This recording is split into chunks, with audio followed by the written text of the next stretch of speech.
पुनर्जन्म, मौत के बाद जीवन, काला जादू, ये कुछ ऐसी चीजें हैं जिन्हें लेकर लोगों की अलग अलग मान्यताएं हैं, अलग अलग धारणाएं हैं।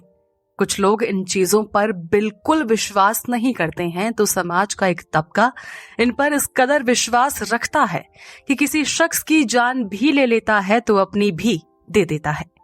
आज जो कहानी मैं आपके लिए लेकर आई हूं वो भी इन्हीं तीनों के आसपास घूमती है, यानी पुनर्जन्म, मौत के बाद का जीवन और काला जादू। लेकिन इस कहानी का जो अंत है वो बहुत परेशान करने वाला है और कई सवालों से भी घिरा हुआ है। तो क्या है ये कहानी, चलिए आपको भी बताती हूँ। अरुणाचल प्रदेश का सुबनसिरी और यहाँ का एक इलाका जीरो। 28 मार्च 2024 को यहाँ के एक होटल में 3 लोग रहने के लिए आते हैं। 35 साल का नवीन थॉमस, उसकी 35 साल की पत्नी देवी और दोनों के साथ एक और 29 साल की एक औरत जिसका नाम था आर्या बी नायर। 31 मार्च की शाम तक ये तीनों अपने कमरे से बाहर निकलते रहते हैं, यानी 28 मार्च को चेक इन किया, अगले दिन, उससे अगले दिन और 31 मार्च की शाम तक, और बाहर आते जाते रहते हैं। लेकिन इससे अगले दिन यानी 1 अप्रैल का पूरा दिन बीत जाता है और इनमें से कोई भी शख्स कमरे से बाहर नहीं दिखता है। तारीख बदलती है, 2 अप्रैल शुरू होता है। जब इस दिन भी इन तीनों में से कोई भी अपने रूम से बाहर नहीं आता तो होटल का स्टाफ इनके कमरे में पता करने के लिए जाता है। बहुत देर तक कमरे का दरवाजा खटखटाता है, लेकिन जब कोई दरवाजा नहीं खोलता तो स्टाफ अंदर घुस जाता है और अंदर का मंजर देख दंग रह जाता है। दरअसल अंदर नवीन, देवी और आर्या तीनों की लाश पड़ी हुई थी। तुरंत पुलिस को इन्फॉर्म किया गया। पुलिस आती है तो पता चलता है कि ये तीनों दरअसल केरल के रहने वाले हैं। नवीन और देवी जहां कोट्टयम रहते थे तो वहीं आर्या तिरुवनंतपुरम की रहने वाली थी। मरने वाले लोग केरल के थे तो अब केरल पुलिस भी इस पूरे केस में इन्वॉल्व होती है। पहली नजर में ये मामला आत्महत्या का लग रहा था, क्योंकि तीनों की कलाइयों से खून बह रहा था। पुलिस को मौके पर एक नोट भी मिला था जिसमें अजीबोगरीब बातें लिखी हुई थी। इस नोट में लिखा था कि हमारे ऊपर कोई लोन या कर्ज नहीं है, हमें किसी तरह की कोई दिक्कत भी नहीं है, हम बस वहां जा रहे हैं जहां हमें होना चाहिए। इस नोट में आगे लिखा था कि हम इतने साल खुशी से रहे, शांति से रहे और अब वक्त हो चला है हमारे जाने का। ये नोट पढ़कर पुलिस कंफ्यूज थी, क्योंकि ये कोई आम तरह का सुसाइड नोट नहीं लग रहा था। होटल स्टाफ से भी पता चला कि ऐसा नहीं था कि इन तीनों को लड़ते झगड़ते देखा या सुना गया हो। तीनों ही खुशी खुशी जाते थे और घूमकर लौट आते थे। तो पुलिस ने अब बैकग्राउंड चेक करना शुरू किया। पता चला कि नवीन और देवी की शादी साल 2011 में हुई थी। दोनों आयुर्वेदिक डॉक्टर थे। नवीन ज्यादा लोगों से बातचीत नहीं करता था और अपने आप में ही रहा करता था। बताया गया कि देवी का जर्मन लैंग्वेज में भी काफी इंटरेस्ट था, तो उसने जर्मन सीखने के बाद कुछ टाइम स्कूल में भी पढ़ाया था। ये वही स्कूल था जहां आर्या टीचर थी। दोनों की मुलाकात यही हुई और दोनों अच्छी दोस्त बन गईं। देवी और आर्या लगातार टच में रहा करते थे। वहीं 1 साल पहले नवीन और देवी ने आयुर्वेदिक का काम छोड़कर ऑनलाइन ट्रेडिंग में काम करना शुरू कर दिया था। पुलिस को शक हुआ कि कहीं ऐसा तो नहीं था कि पति पत्नी के बीच किसी तरह की कुछ दिक्कत थी, प्रॉब्लम्स थी, तो घर वालों ने इन सब को लेकर भी मना किया। बताया गया कि दोनों हमेशा अच्छे से रहा करते थे और शादी में भी कोई दिक्कत नहीं थी। हालांकि जांच पड़ताल में एक खास बात सामने आई जो इस केस में काफी हेल्पफुल साबित हुई। दरअसल नवीन थॉमस के एक पड़ोसी ने बताया कि नवीन और देवी ये दोनों पुनर्जनी नाम के एक ऑर्गेनाइजेशन से जुड़े हुए थे। ये जो ऑर्गेनाइजेशन था ये शैतान की पूजा किया करता था और काला जादू भी सिखाता था, करता था।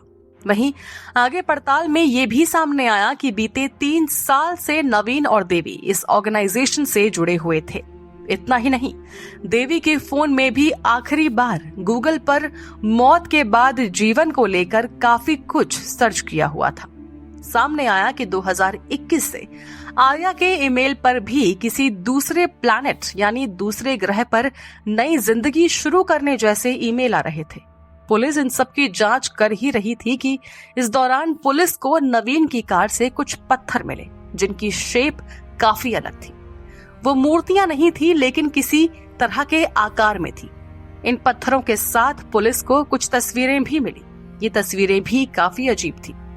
पुलिस को जांच में मिले ये सबूत सारे के सारे एक ही तरफ इशारा कर रहे थे कि वाकई ये तीनों किसी तरह के कल्ट से, किसी तरह के ग्रुप से जुड़े हुए थे जो पुनर्जन्म, काला जादू या फिर दूसरे ग्रह पर या फिर नई जीवन के बारे में उन्हें लिखा पढ़ा रहा था। लेकिन दूसरी तरफ इन तीनों का ही इतना ज्यादा पढ़ा लिखा होना और उसके बावजूद इस तरह के ग्रुप से जुड़ना, इस तरह की बातों पर विश्वास करना पुलिस को कुछ ठीक सा नहीं लग रहा था। लेकिन इसके बाद एक और चीज सामने आई जिसने हर तरह से इस केस को तो सुलझा दिया, लेकिन इन तीनों की जिंदगी पर कई तरह के सवाल खड़े कर दिए।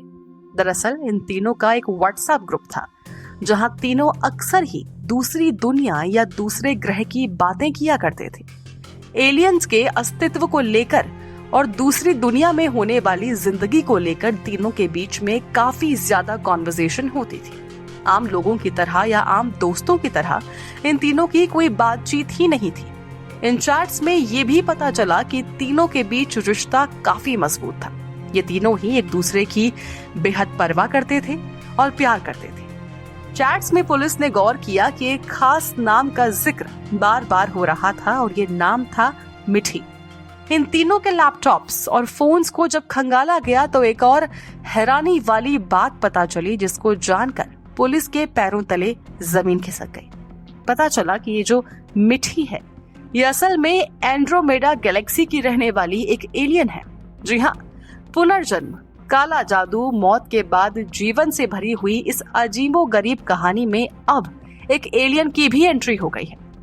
असल में तीनों के लैपटॉप से ये सामने आया कि ये लोग किसी सर्वर के जरिए किसी मिठी से बात करते थे जो खुद को दूर किसी गैलेक्सी पर रहने वाला एक एलियन बताता था। इस मिठी से बातचीत के दौरान इन तीनों ने कई तरह के सवाल पूछे थे, जैसे क्या इंसानों को पृथ्वी पर रहना चाहिए, दुनिया कब खत्म होने वाली है और एलियंस का जीवन कैसा होता है वगैरह। इतना ही नहीं, इस मिठी की तरफ से भी नवीन, देवी और आर्या को ये बताया गया था कि पृथ्वी से डायनासोर कभी खत्म ही नहीं हुए थे, बल्कि उन्हें दूसरे प्लैनेट पर, दूसरे ग्रह पर शिफ्ट कर दिया गया था। ये बात आपको या हमें पचाने में थोड़ी मुश्किल हो रही होगी, लेकिन नवीन, देवी और आर्या, इन तीनों को इस मिठी की हर एक बात पर पूरा भरोसा था। इन्वेस्टिगेशन के दौरान पुलिस को लगा कि हो ना हो इस मिठी के ही कहने पर ये लोग अरुणाचल प्रदेश गए थे। फिलहाल पुलिस पता लगाने की कोशिश कर रही है कि ये मिठी क्या कोई एक शख्स है या फिर कोई ग्रुप है। साथ ही इस बात की भी जांच की जा रही है कि नवीन, आर्या और देवी की तरह और कितने लोग इस तरह के कल्ट से जुड़े हुए हैं।